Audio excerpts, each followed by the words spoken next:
body bags were horror lies. Who is this irresistible creature who has an insatiable love for the dead?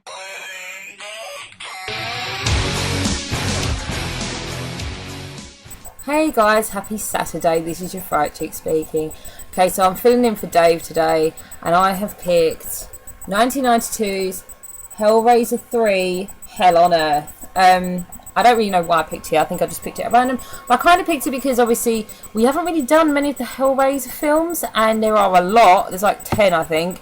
I have 8 of them, and the first 2 were very close. We had the same characters from the first one, like in the sequel. So this is the first one to kind of break away from the whole Kirsty Cotton thing, even though we do have a little homage to her in the movie.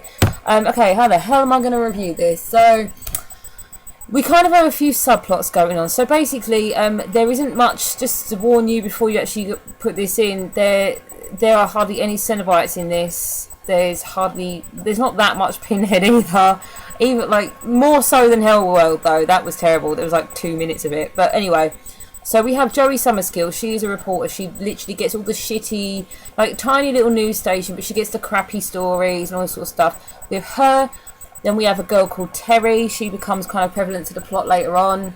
And then we have a guy called JP Monroe, who is a complete douchebag club owner. And all these people, these are like the 3 main people, they kind of interact, and and we kind of follow each of them in our search for Pinhead and the puzzle box and what it can do. So we have Joey. She's a reporter. She's reporting at like a hospital, like a crappy little news story, and then a guy on a gurney comes in with chains sticking out of him. He's in pain. It's kind of gross, people. Followed by Terry, who is just kind of, I think she was just like the bystander. And then they go into the operating theatre or whatever it is, and Joey runs in because she can hear the screaming, and the guy just like explodes, and there's all this electrical stuff going on, like lightning kind of stuff. Everyone's freaking out. So of course she saw Terry walk away from this, and she decides she needs to find out exactly what happened. Previous to this particular scene, we have JP Monroe, or it might even be after, I'm not sure, but anyway, all in the beginning, JP Monroe acquires a huge like sculpture called the Pillar of Souls, which I'm not sure is mentioned in the film, but I looked it up to see what they'd called this thing, and it is basically like a big kind of rectangular concrete statue with faces. It's got Pinhead's face in it, and it's got like people's faces, and it's got puzzle box, and it's got all this kind of just gross stuff. And so he buys it and he takes it to his room that's at the top of his club.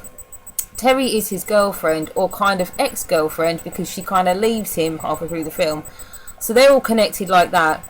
But he buys the statue, and then he shags some random girl that he picks up in his club. He takes her upstairs, and then Pinhead kind of comes to life in the statue because of the blood. I think there was some blood dripped on it at one point.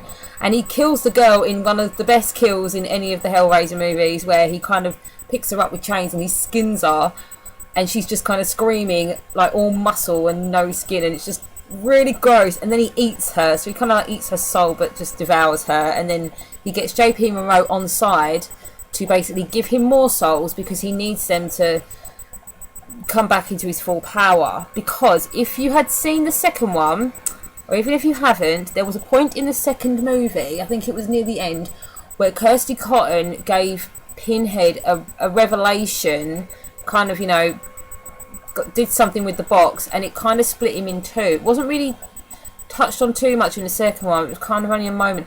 But what happened was that now Pinhead in the third one is now a separate entity.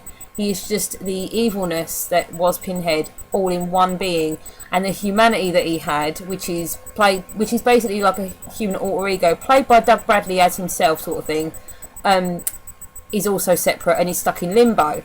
So when Pinhead was just a World War II soldier, he then became Pinhead. We now have the World War II soldier when he was, normal, and we have Pinhead, and they're two separate things in this film. So Joey gets visited when she starts digging around into this whole thing. She gets on side with Terry. She tracks her down, and Terry gives her the puzzle box, so she starts asking questions.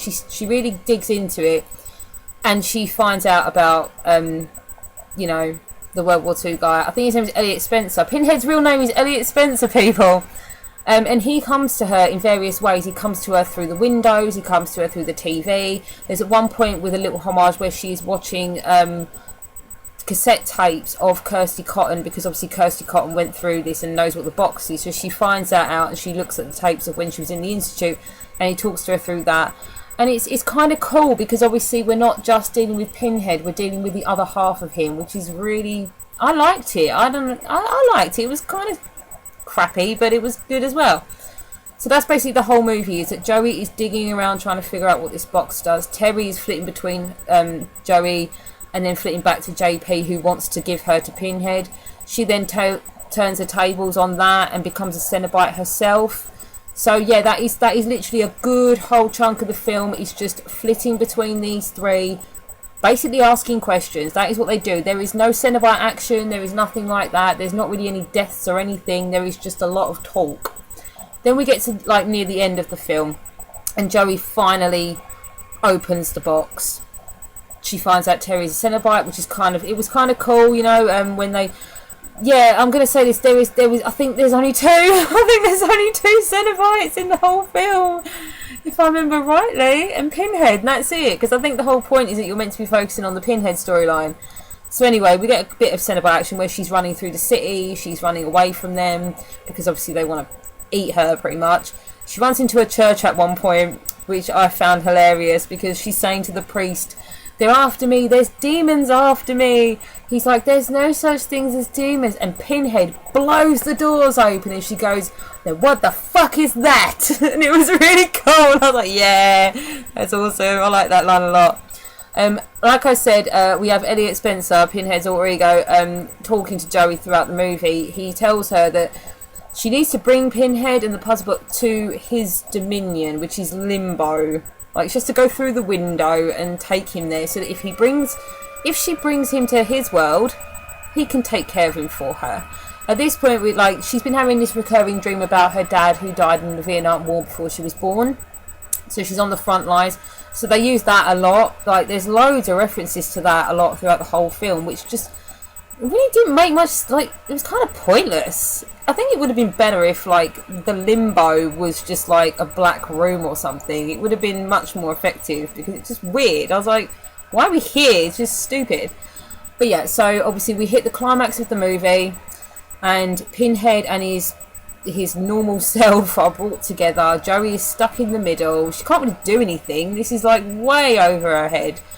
So we have kind of it's not really a showdown. There is no real Cenobite or Pinhead action in this whole film. It's more just load of talk. It really is. It's just lots of threats and stuff. But then we have a showdown where obviously Pinhead does get taken out, because he gets taken out in every film. That's the point. He gets taken out, and then we have a sequel and another one and another one. So he does get taken out, and Joey makes it, and then I'm assuming that they had the script or something for Bloodlines already, because the very end scene is literally Bloodlines, which is number 4 for those of you that don't know. It is a huge, big spoiler saying this is what we're going to do next, and this is what they did next. So yeah, that is Hell on Earth. There really isn't much else to say. I've said enough. I've said a lot, but there isn't much else to say, because there was, I can't even comment on the deaths or anything really. There really wasn't much. I can see why people hate it, but I also kind of love it, because I love the fact that we get to see Pinhead's other side, his human side. That's cool. That's always going to be cool to me. But yeah, I'm going to leave it there. So, bye.